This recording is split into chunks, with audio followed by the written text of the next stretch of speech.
Yes, indeed, we are open 24 hours, much music and much more music. You are watching Clip Trip, and it's now time for our feature. This time our feature is on a gentleman who comes from Toronto of Italian heritage. His name is Carlo Coppola. Now, with a name like Coppola, you know he's got to get into the entertainment industry somehow, right? We attended a CD release party for his debut album, and one of the things that was interesting about this guy is, A, he has already performed in front of the Pope at age 10. B, he's already performed for the Prime Minister of Italy.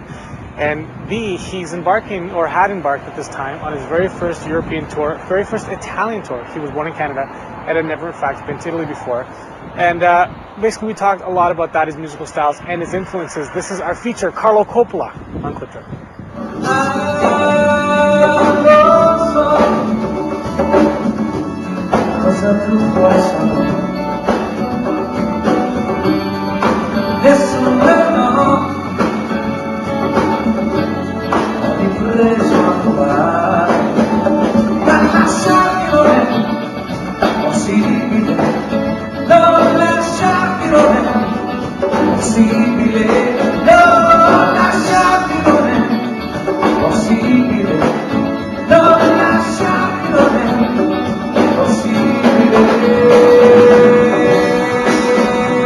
Now, with a name like Coppola, were you destined to be in the entertainment field? Well, they say I was singing as soon as I came out of the womb, but not acting, not directing, just. I've done some. I've done very little. I've enjoyed doing musicals, and I've done plays. I've done a variety of different stuff, but music's always been where my heart is. So I've decided that first and foremost, this solo album was my first testament to myself as an artist. And of course, you know, I'm planning on dabbling in quite a bit of things as the rest of my life unfolds, you know. So. You said that they're telling you that as soon as you came out you were singing. I mean, no truer is that to know that you sang for the Pope at what, age 8? Yeah, I was young. Like, where do you go from there? I was young, man. I was shaking in my boots, let me tell you. I was like just singing for fun, and then all of a sudden I get picked out of a crowd to sing for the Pope. We were actually at it was a rush because we were actually where my dad works. My dad works at the Havilland Aircraft, so they had the Pope come into the airfield there. So there's like thousands of people. I'm this little schmuck, and next thing you know, I get this opportunity to sing for him. And from there, there was always something I loved to do, but I never thought that it would be something that, you know, it was too much fun to be a career. Right. You know, and then there was great people in my life that kept saying to me, Carlo, you know what? You should think about doing this because, you know, you're pretty good at it. So from there, I just kind of kept persevering, and here I am today. It's been a wonderful ride. You're going over to Italy for what? This is your first time going to Italy? This will be my first time in Italy. Why is it taking so long? It's simply, it hasn't really taken me that long. It's simply finally my record. I released my debut solo album, so this is the reason for me to finally get there and kind of reestablish my roots.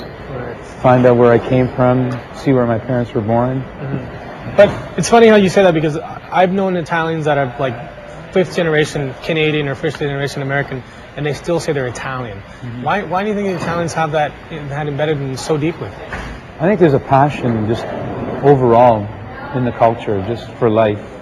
And that gusto is just kind of transcended through time with the immigration. Mm-hmm. People have kind of really kept their heart in Italy. And those feelings have kind of rooted them here, so that pride has just remained constant. You know, myself, I guess I've been a little scattered since my dad was raised in Montreal, since he was about 7 after he was born in Italy, and my mom in Buenos Aires in Argentina since she was about 11. So I've visited those parts of the world, but Italy I've never been to Italy yet.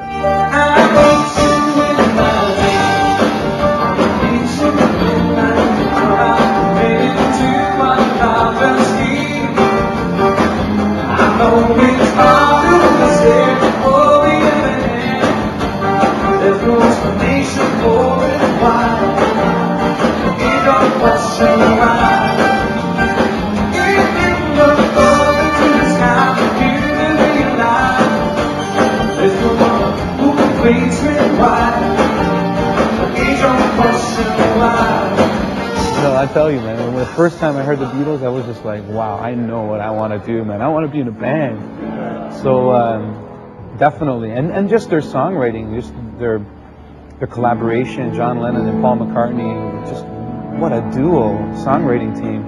And the songs are just magnificent, melodic gems. And definitely they were influences at a very young age.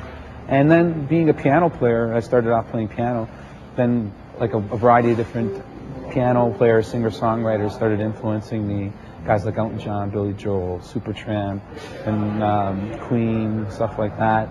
And then from there, you know, once you start studying, then it's the same language, different technique for other instruments. So I had an opportunity being enrolled in music all my life, and then following university through, I had an opportunity to check out all kinds. One thing I find interesting about reading your information is that you're a lot like John Cicada, and that you're not just a musician, like you're a schooled musician. Like you went to university for it, as did John Cicada. I mean, and it's funny, you find very few musicians in the pop rock field that are like have followed that route. Most of them you talk to, like, I picked up a guitar, I started playing, blah blah blah. But you were schooled in it. How important was that? How important do you think that is to any musician, or do you think it's just like, you know what, if you got it, you do it. If you want to do it, you don't? I think to a certain degree, you have to have it in you.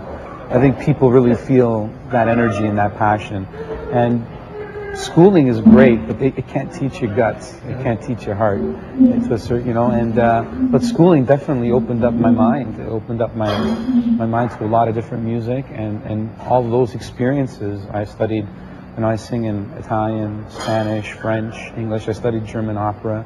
I studied Indian music with Trishi Shankran, and just wonderful array of music. And all of those elements now I'm able to draw from and bring it to my contemporary songwriting style. Music is, there's songs. It comes from the singer-songwriter era.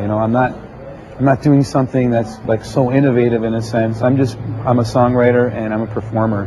And a lot of music nowadays we've kind of been fed a lot of the pop culture, and there's like huge acts and like pyrotechnics and all this stuff.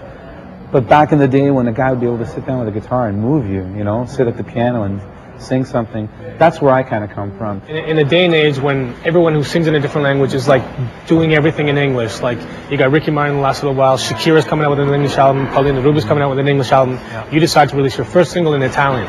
Yes. Was that your decision, or was that kind of scary? What were your thoughts on that? Yeah, it was my decision. And I guess being an independent artist, I've had to do so much just to stay alive as a musician, as an artist. And definitely I planted a lot of seeds within my community, within the Italian and Latin communities.